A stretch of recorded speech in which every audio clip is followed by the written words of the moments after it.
Hey there, and welcome back to Superman Week here on the channel. So today I want to take a look at 5 Superman facsimile editions I think they should make. As you might know, DC is publishing a plethora of facsimile editions for some of their older comics the last few years. So if you're not familiar, those are reprints of some of their older issues printed just the way they were originally. And so that will include other stories besides maybe the main one that was featured in the book, and old ads and letter pages and editorials and things like that. So basically, just how the comic was originally printed back when it was on the newsstands. And so a lot of these books are key issues or rare books that, nowadays are hard to find. They'll usually have some kind of special significance. This one here, Action Comics #1.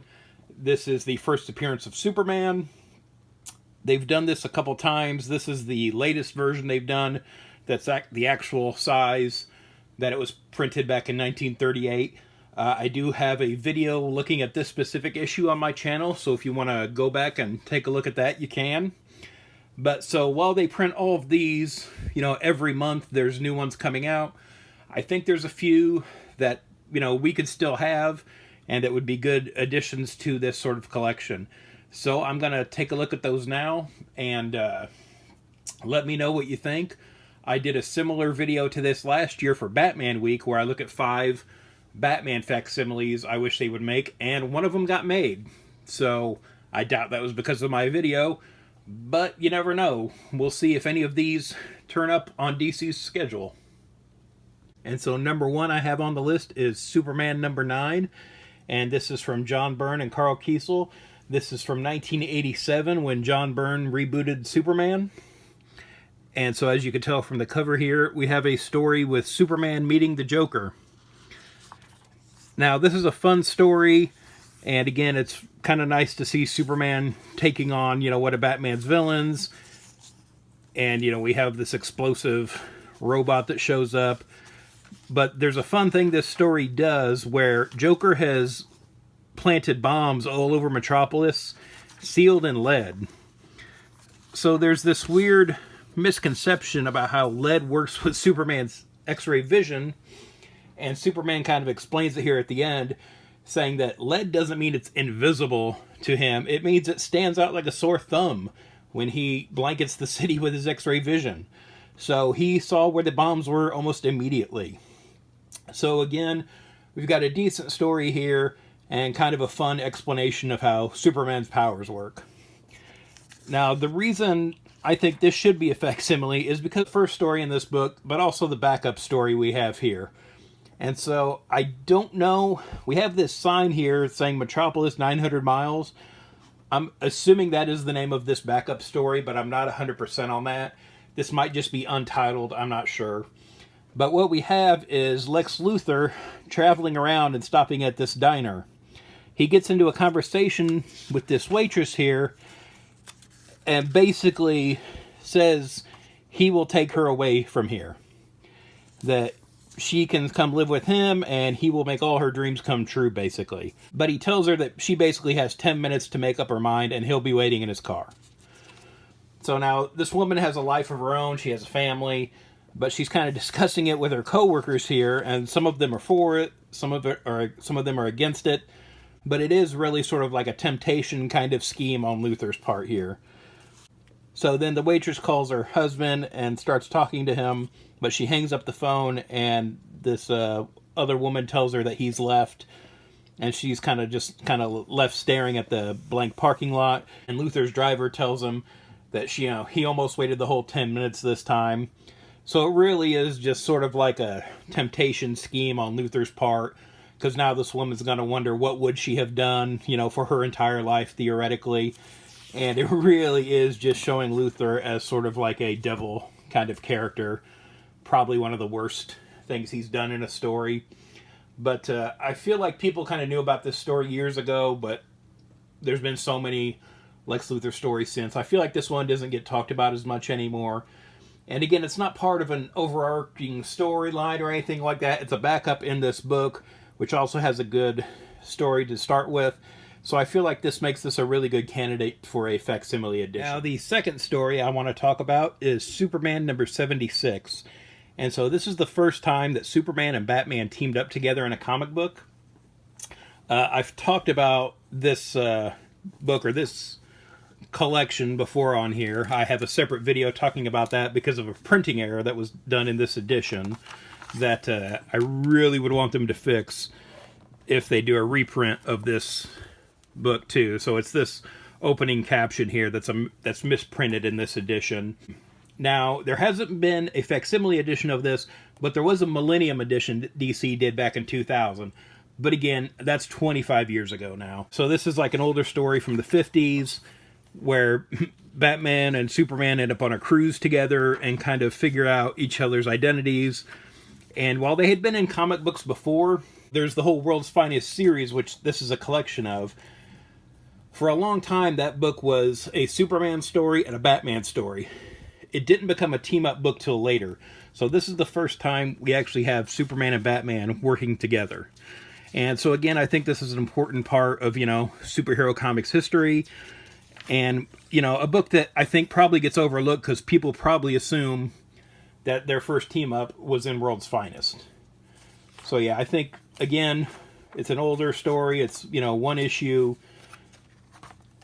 I just think there's a lot of potential here for a facsimile edition of this.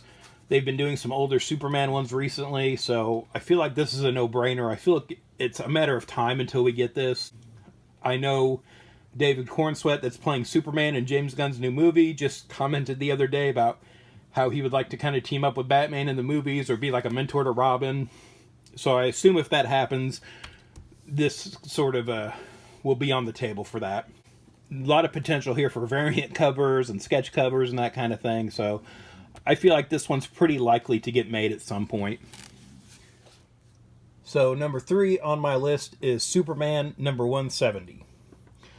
Now, this is a Silver Age Superman story, and from the cover here you might think, oh, this is why it's on the list, because we have an imaginary story where Luthor is Superman's father, kind of taking the place of Jor-El. That's not why I'm looking for a facsimile edition of this. This book contains Superman's mission for President Kennedy.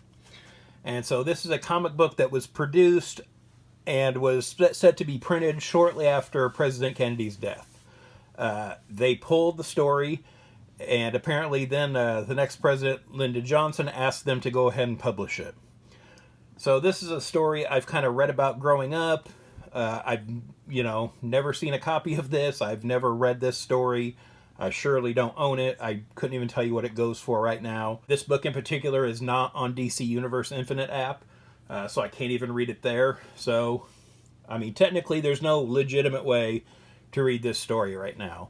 And due to the historical significance of this, I feel like this is a book that really should get reprinted.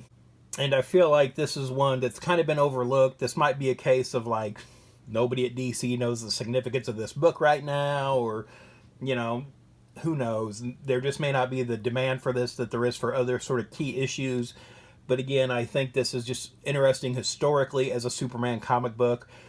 And again, it's not part of like a multi-part story or anything like that, even though DC has done, multiple part facsimile editions with reprinting Hush and Crisis on Infinite Earths lately. But again, I feel like this is another good one. Maybe we have to wait till an election year or something for this, or like an anniversary or something.